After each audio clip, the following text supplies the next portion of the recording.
귀한 찬양에 큰 은혜 받으신 줄로 믿습니다. 우리 성가대에게는 격려, 그리고 또 우리 하나님께는 영광의 박수리 한번 올려드릴까요? 네.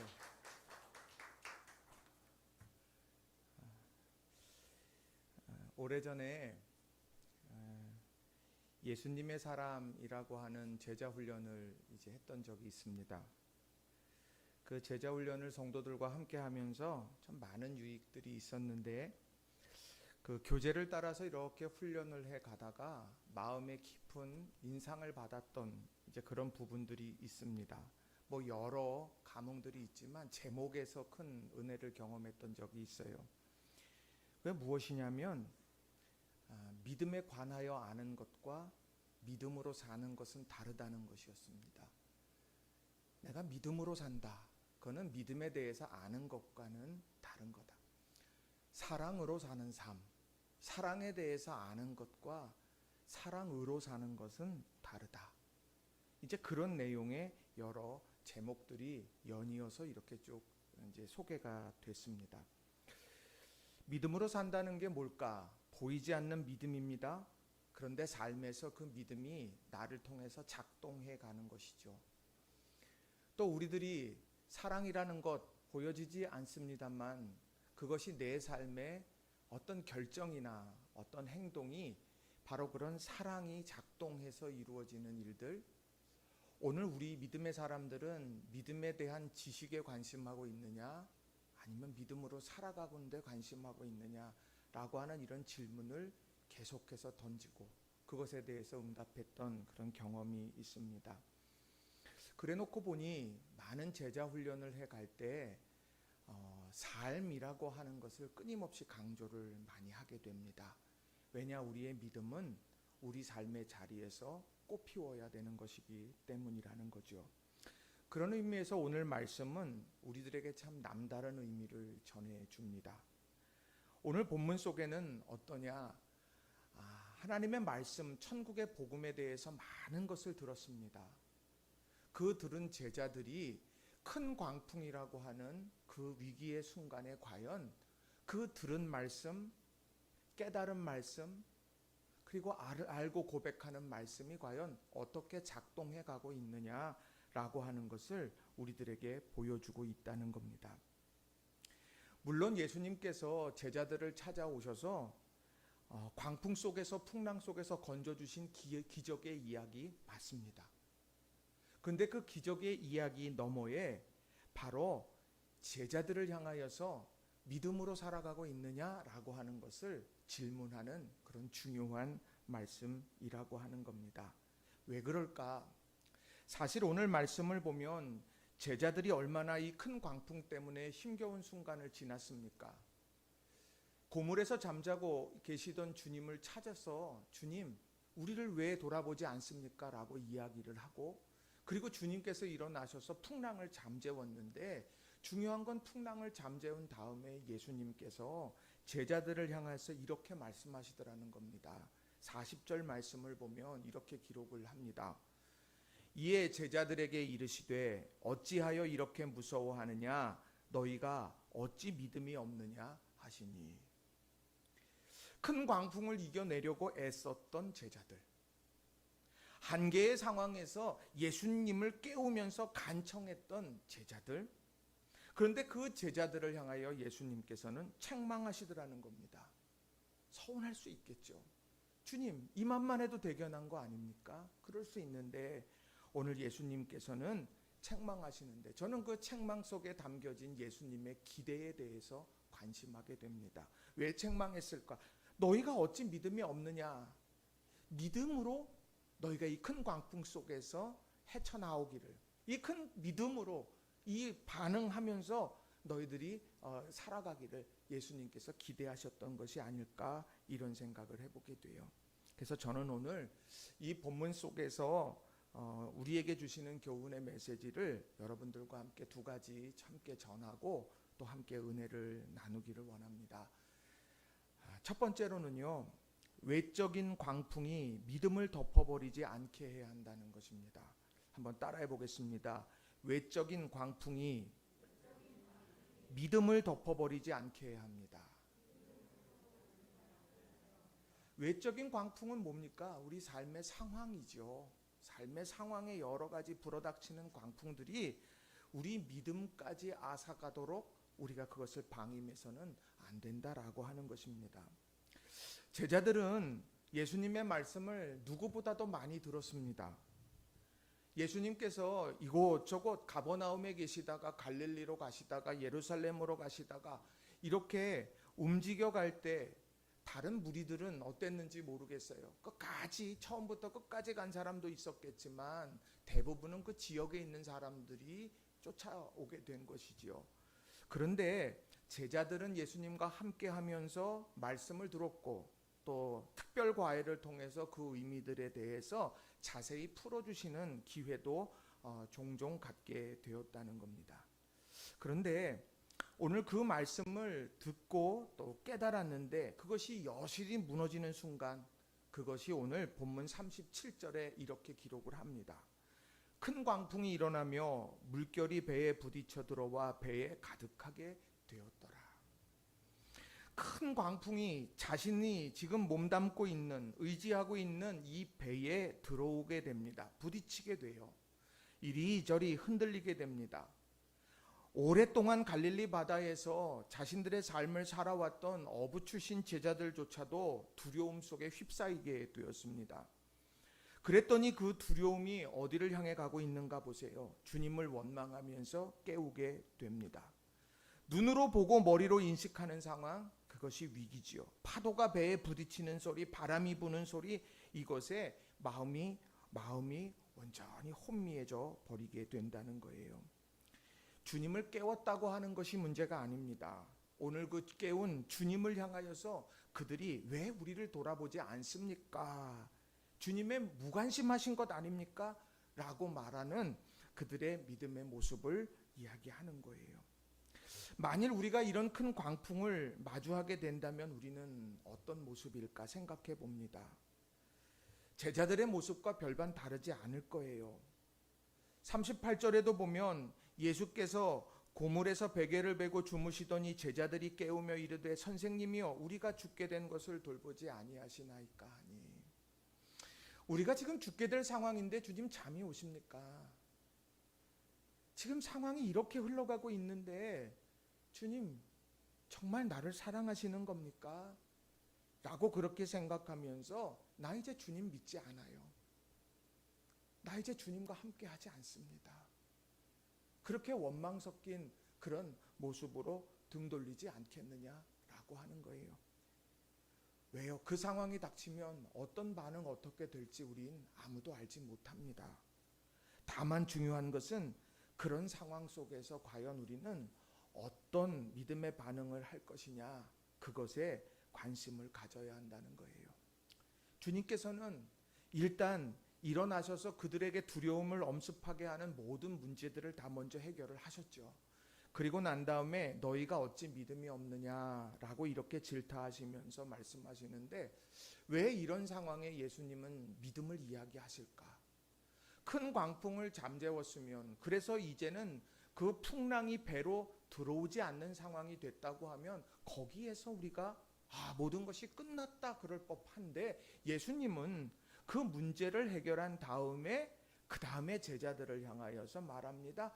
어찌 너희 믿음이 없느냐. 이유가 있다는 거예요. 예수님께서 그 풍랑을 잠재우시고 광풍을 잠재우신 다음에 하신 이 말씀 속에 바로 기적을 베푸신 분명한 이유가 담겨 있다는 겁니다. 그게 한마디로 믿음이라는 거예요. 이 기적을 통해서 믿음을 다시 한번 점검해라. 그럼 어떤 믿음이겠느냐는 겁니다. 어떤 믿음일까? 예수님께서 왜 믿음이 없어? 제자들이라면 가지고 있어야지 하는 이 믿음이 도대체 무엇일까 하는 거예요. 오늘 본문 속에 보니까 세 가지로 이야기할 수 있더라고요. 하나는 예수님의 능력에 대한 신뢰였습니다. 예수님의 능력에 대한 신뢰. 자, 39절을 같이 한번 읽어보겠습니다. 39절 시작. 예수께서 깨어 바람을 꾸짖으시며 바다더러 이르시되 잠잠하라 고요하라 하시니 바람이 그치고 아주 잔잔하여 지더라. 아멘. 능력의 주님의 모습을 제자들, 풍랑이는 그 광풍 속에서 뱃속으로 지금 물이 넘어오는 그런 상황 속에서 두려움에 휩싸였던 제자들에게 분명하게 보여주셔요. 바로 누가 말씀하셨느냐? 예수님께서 바람을 꾸짖으셨고 바다더러 명령하셔서 잠잠하라 고요하라 말씀했더니 바다가 그치고 아주 잔잔해졌다. 조금까지 우리들에게 그 많은 두려움을 주었던 그런 그 원천들이 다 해결이 되어 버렸다는 거예요. 예수님의 능력이에요. 예수님의 능력, 그것에 대한 믿음이 내게 있냐? 지금 이렇게 질문하고 있는 거죠. 두 번째는 뭐냐? 예수님께서 책임지고 계시다고 하는 것에 대한 신뢰입니다. 예수님이 책임지고 있다. 이것에 대한 신뢰가 있어야 해요. 자, 35절, 이 여정에 지금 광풍을 만나는 이 여정 누가 시작했을까? 누가 왜 여기에 오게 됐을까? 묻는다고 하면 예수님이에요. 예수님이 가자고 그러셨어요. 자, 35절을 한번 보세요. 같이 읽습니다. 시작. 그날 저물 때에 제자들에게 이르시되 우리가 저편으로 건너가자 하시니, 예수님께서 저편으로 건너가자고 말씀을 하셨어요. 그래서 제자들은 예수님을 모시고 바다에 지금 갈릴리 호숫가를 지나게 됐고, 그렇게 가던 중에 큰 광풍을 만났습니다. 그랬는데 이 큰 광풍 속에서 내가 죽게 되었는데 왜 나 돌아보지 않습니까? 하고서 이야기를 했고, 예수님께서 기적을 베풀면서 그들에게 이제 하나님 주님의 능력을 보여주셨죠. 그런데 이 위기가 어디서부터 됐느냐? 주님께서 건너가자고 하셨고 주님의 인도하심의 여정 가운데 지금 만난 것이 광풍이라는 거예요. 그런데 예수님께서 믿음이 없느냐라고 하시면서 하신 말씀을 가만히 곱씹어 보면, 내가 책임질 것을 네가 불신하냐? 내가 너희들에게 우리가 저편으로 건너가자 이렇게 이야기했고 순종하면서 달려왔는데 지금 당장 너희에게 큰 광풍이 밀려드는 것 같지만 내가 이 큰 광풍 가운데 너희들을 버려둘 것 같으냐? 주님께서는 지금 그 믿음에 없음, 그 믿음이 지금 두려움에 잠식되어져 버린 것, 그것에 대해서 질타하고 있다라고 하는 거예요. 우리는 큰 광풍 앞에서도 주님이 돌보고 계신다. 우리는 이 믿음을 가지고 사는 사람들이라는 거예요. 큰 광풍 눈에 보이니까 얼마나 두렵고 떨립니까? 그 광풍이 휩쓸고 가고 그것에 영향을 받게 될 때 우린 너무도 두렵습니다. 저나 여러분이나 우리 모두가 세상에 두 발을 딛고 살기 때문에 그런 두려움 속에 우리는 항상 있어요. 그런데 그때마다 우린 믿음을 점검하는데 뭐냐? 오늘 예수님께서 우리를 책임지실 거다라고 하는 신뢰, 이 신뢰가 우리 모두에게 있기를 바랍니다. 그러니까 우리가 점검해야 될 건 지금 큰 광풍이냐, 잔잔한 산들바람이냐, 아니면 지금 모든 것이 시온의 대로냐, 아니면 사망의 음침한 지금 골짜기를 지나느냐. 지금 우리가 그러한 것에 있어서 그러한 것 점검하는 것보다 더 중요한 점검은 뭐냐? 오늘 내가 주님의 인도하심을 따라서 그 여정을 걷고 있느냐라고 하는 거예요. 내가 지금 주님께서 인도하시고 기뻐하시는 그 여정을 걷는다라고 하면 큰 광풍이 오늘 우리 곁에 있다 할지라도 그 광풍은 해결될 줄로 믿습니다. 주님이 그렇게 하실 것이기 때문이라고 하는 거예요. 그래서 우리는 늘 점검하는 거예요. 내가 지금 바른 길로 가고 있나? 내가 지금 다윗의 길로 가고 있나? 아니면 여로보암의 길로 가고 있는가? 우리는 그것을 점검해야 되는 거예요. 그래서 우리 성도님들 주일을 성수를 하시면서 어떤 생각을 하십니까? 우리 점검해야 되는 건 내가 지금 주님 기뻐하시는 길을 걷고 있는가를 돌아보라는 거예요. 세 번째로 이 예수님께서 말씀하신 믿음에 대해서 그건 뭐냐? 예수님께서 하신 말씀은 반드시 이루어진다는 것에 대한 신뢰예요. 예수님의 말씀은 반드시 이루어진다라는 겁니다. 자, 41절에 보면 바다나 무슨 풍랑이 잠잠해진 것을 보면서 제자들이 서로 보면서 이야기합니다. 41절. 그들이 심히 두려워하여 서로 말하되 그가 누구이기에 바람과 바다도 순종하는가 하였도다. 정말 두려워할 것은 광풍이 아니었어. 정말 두려워할 것은 오늘 예수님의 말씀이 반드시 이루어지는구나. 그 경외감이 그들의 마음을 휩싸게 쭉 감싸게 되어졌다는 거예요. 저는 이 거룩한 두려움, 우리는 이것을 마음에 품고 살아가는, 주님이 말씀하시는 대로 이루어질 것이다. 저는 오늘 이 말씀을 준비하면서 그 앞전의 4장 앞쪽에 있는 말씀을 쭉 읽게 됐습니다. 그 앞전에 무슨 얘기가 주로 나오냐면 낮 시간에 무슨 일을 했는가가 나와요. 근데 낮 시간에 뭐를 했냐? 큰 무리가 찾아 나오니까 그들에게 복음을, 천국의 복음을 전했습니다. 자, 4장 그 앞절에 1절 쭉 나오는 말씀을 보시면 첫 번째가 뭐냐면 씨 뿌리는 자의 비유. 씨 뿌리는 자의 비유에 대해서 천국의 복음에 대해서 이야기를 하셨어요. 그리고 난 다음에 또 21절에 보면 등불에 대한 가르침, 어딜 비치고 있느냐, 이제 이런 가르침을 또 주셨고, 그리고 자라나는 씨 비유, 겨자 씨 비유, 이런 비유들의 말씀을 다 말씀해 주셨다는 거예요. 그들은 지금 바닷가에 다 있으면서 그 말씀 하나하나를 아멘, 아멘, 그렇지요, 아멘, 그렇게 하면서 그들은 이제 그 말씀에 대해서 동의했고 그 말씀을 믿음으로 받아들였다고 하는 거죠. 그런데 그 믿음이 작동하는 삶의 자리가 어디냐? 오늘 예수님과 함께 저편으로 건너가자 하면서 그 과정 속에서 만난 큰 풍랑이 그 말씀을 꽃피우는 삶의 현장이라는 거예요. 그 현장, 그 광풍이 부는 현장 가운데에서 하나님의 말씀이 이루어진다라고 하는 것, 너 그런 믿음이 있느냐? 오늘 내가 낮 시간에 그 많은 말씀들을 배우고 그 말씀대로 내가 살아가기로 결단했는데 그 결단이 꽃피우는 이 자리에서 너는 과연 그것을 견뎌낼 믿음이 있느냐라고 하는 거예요. 오늘 이 믿음에 대한 그런 세 가지 중요한 부분은 오늘 큰 광풍이 있는 이 땅을 살아가는 우리들에게 너무도 중요합니다. 잘 아시다시피 1950년 6월 25일 새벽에 한국전쟁을 경험했죠. 그것은 유사 이래의 엄청난 우리 민족에겐 큰 아픔의 일이죠. 그리고 1997년 IMF를 인해서 외환위기에서 얼마나 힘든 시기를 지나왔습니까? 코로나19로 인해서 2년 넘게 3년을 향하여서 지금도 해결되지 않은 채 가고 있습니다. 원수기 두창 이런 것들도 생겨나고 있고 러시아가 우크라이나를 침공하게 되면서 빚어지는 세상 우리 온 인류가 겪게 되어지는 인플레이션과 여러 가지 힘겨운 순간들이 있다는 거예요. 큰 광풍이죠. 여러분 그 광풍 앞에서 주님 왜 날 돌아보지 않습니까? 그렇게 하고 계십니까? 아니면 저는 예수님의 능력을 믿습니다. 저는 주님과 함께 걷고 있기에 주님께서 책임지실 것을 나는 믿습니다.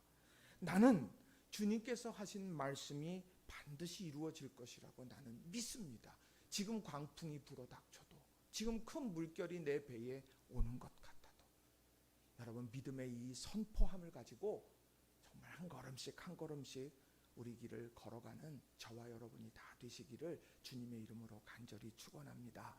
우리 옆 사람하고 한번 인사하겠습니다. 우리 예수님 꼭 붙들고 갑시다. 우리 한번 인사합시다. 꼭 붙들고 갑시다. 그게 중요한 거예요. 오늘 우리 신앙인들 그거 중요한 거예요.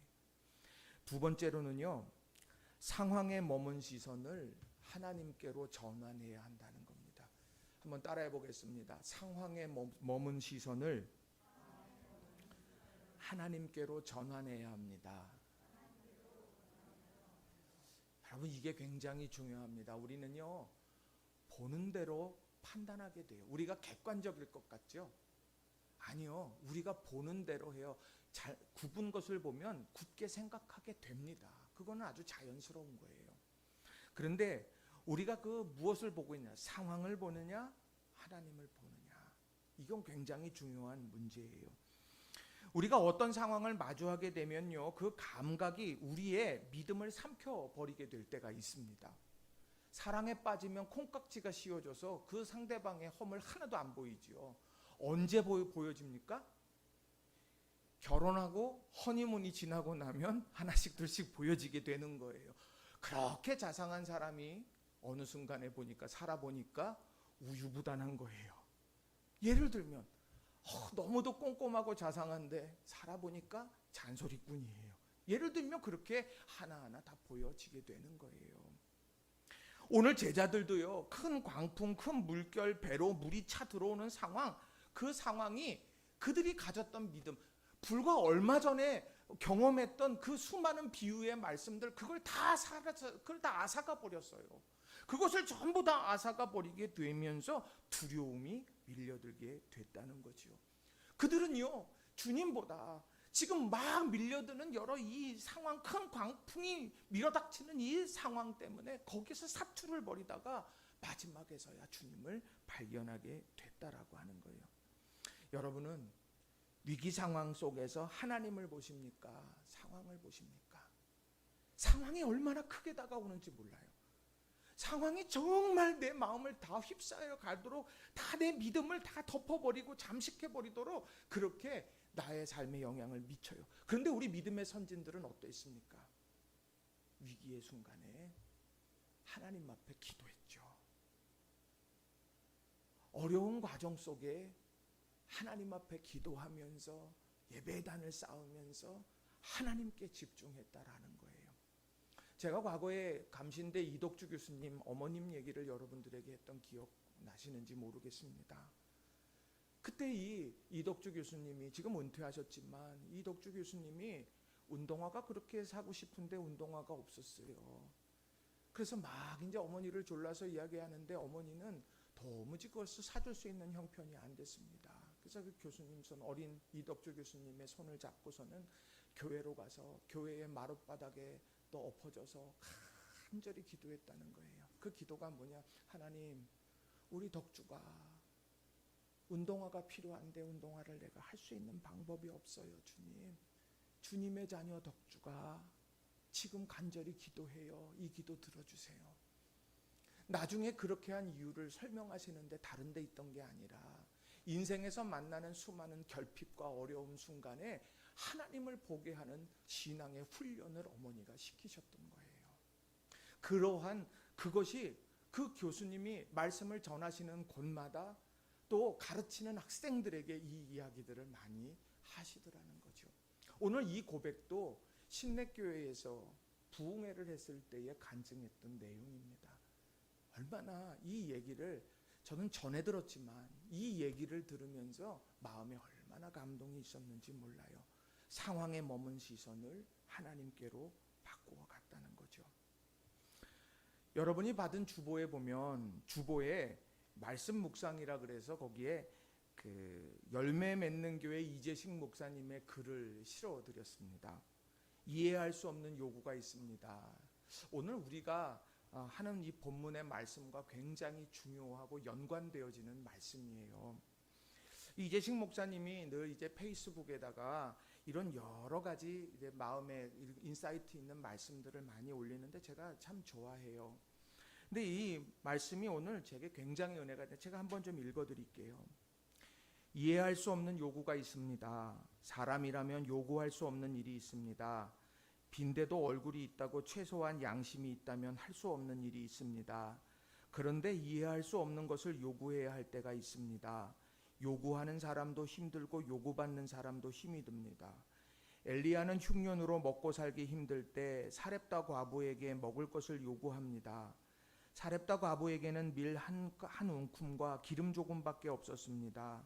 그것으로 음식을 만들어 아들과 함께 먹은 후 죽으려고 했습니다.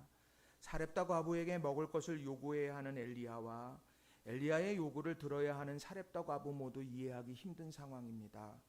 이해할 수 없는 요구 속에는 놀라운 하나님의 계획이 녹아 있었습니다. 이스라엘의 하나님 여호와의 말씀이 나 여호와가 비를 지면에 내리는 날까지 그 통의 가루가 떨어지지 아니하고 그 병의 기름이 없어지지 아니하리라 하셨느니라. 제주도에는 가장 작은 교회로 알려진 순례자 교회가 있습니다. 이 교회는 어느 여자 권사님의 헌금으로 지어졌습니다. 교회를 짓는 중 권사님은 암에 걸리게 되었습니다. 목사님은 권사님께서 암으로 투병하는 중에 부족한 200만 원을 권사님께 말하라는 응답을 경험했습니다. 도저히 입이 떨어지지 않아 말을 할 수 없었는데 계속해서 말하라는 부담이 생겼습니다. 어쩔 수 없이 투병 중에 있는 권사님께 200만 원이 부족하다는 말씀을 드렸는데 권사님이 웃으시면서 목사님, 저에게 200만 원 있는 거 어떻게 아셨어요? 라고 말씀하시며 헌금하셨습니다. 이해할 수 없는 요구를 해야 했던 목사님과 이해할 수 없는 요구에 순종했던 권사님을 통해 지금도 수없이 많은 사람들이 하나님의 은혜를 나누는 교회가 설립되었습니다. 사람의 부당한 요구는 거절하고 하나님의 요구에는 믿음으로 응답하시기를 기도합니다. 오늘 이 말씀, 우리가 상황을 놓고 보면 상황이 우리 모든 삶의 판단의 기준이 되게 되면 두려움이 잠식돼요. 그런데 그 상황에 머문 시선이 그 상황을 지배하고 계시는 하나님께로 향하게 될 때 하나님의 놀라운 계획을 보고 누리게 된다라고 하는 것입니다. 오늘 엘리야가 사렙다 가브랑 그랬어요.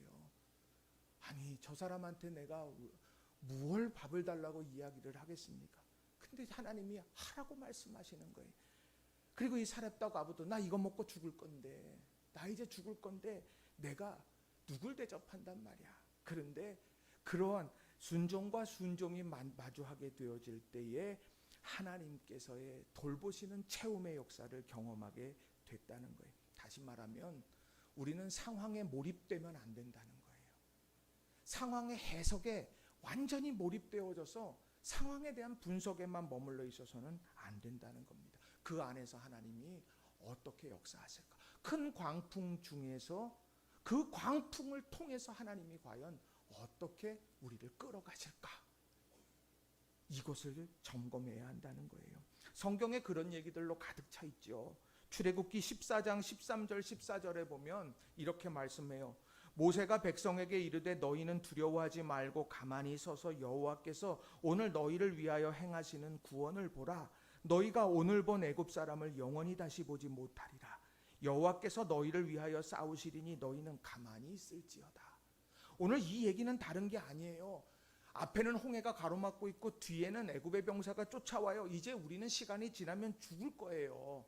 그런데 그런 상황에 앞도 봤다 뒤도 봤다가 옆도 봤다 원망했다 그렇게 하고 있는 이들을 향해서 모세가 말하는 거예요. 두려워하지 말고 이 순간 가만히 하나님을 봐라. 오늘 너희를 위하여 행하시는 구원이 어떻게 펼쳐질까? 오늘 너희를 위해서 싸우고 계시는 그 하나님께서 어떻게 움직이고 계실까? 너희들은 그것에 집중하라 말씀하고 있다라고 하는 겁니다. 오늘 어려운 순간에 우리는 자연스레 어렵다는 이야기가 많이 나와요. 우리 삶에 힘겹다는 이야기가 많이 나옵니다.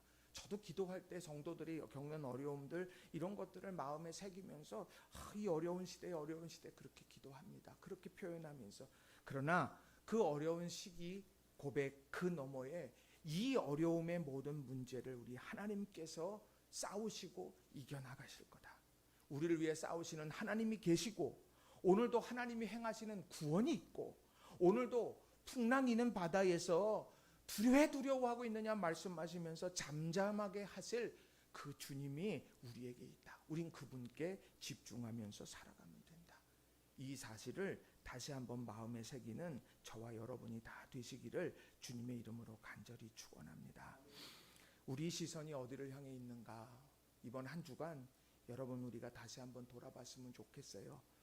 삶에 대한 관심 중요합니다. 상황에 대한 이해 중요해요. 그러나 그것이 단지 이해와 분석에만 머문다고 하면 우린 세상 사람과 다를 것 하나도 없습니다. 그렇지만 그 상황 속에서 이끌어 가실 하나님의 놀라운 역사를 다시 한번 기대하며 이 한 주간을 살아가는 저와 여러분 다 되시기를 간절히 바랍니다. 말씀을 정리합니다. 오늘 말씀은요. 큰 광풍이 부는 세상, 그 광풍이 부는 세상 한복판에서 이것이 단순히 기적이 아니라 그 기적 너머에 주님께서 우리에게 믿음의 증진에 대한 말씀을 우리에게 주시고 있다라고 하는 거예요. 우리가 과연 우리들이 외적인 광풍이 내 믿음을 잠식해버리고 있지는 않는가 돌아보라는 것이고요. 상황에 머물러 있던 우리의 시선은 이제 우리를 위해 싸우시고 일하고 계시고 역사하시는 그런 하나님께로 전환하라고 하는 요청이 우리에게 있다는 겁니다. 이런 주님을 통해 이루어지는 아름다운 축복의 역사, 잠잠케 되는 역사, 길이 열어지는 역사, 회복하는 역사, 이 역사들을 다 체험하시는 우리 낙원의 모든 성도님들이 다 되시기를 주님의 이름으로 간절히 축원합니다. 이 시간 우리 같이 통성으로 기도했으면 좋겠어요. 하나님, 제가 지금 살아가면서 외적인 광풍이 있는데 내 믿음, 작은 믿음조차 잠식해버리고 있지 않습니까? 내가 믿음이 있노라고 얘기하는데 이런 여러 광풍 때문에 그 믿음조차도 내가 꽃을 피우지 못하고 있지 않습니까? 주여, 내 믿음이 그 믿음으로 살아내는 역사를 경험하게 하시고, 내가 상황 속에 모든 것이 함몰되어져 있는데 내가 주님을 바라보는 시선, 이걸 회복하게 하소서. 이 시간 우리 간절한 마음으로 합심해서 통성으로 기도하겠습니다. 기도하십시다. 살아계신 아버지 하나님, 온전한 마음과 믿음으로 모든 일을 세워가게 하시고 주님께서 축복하시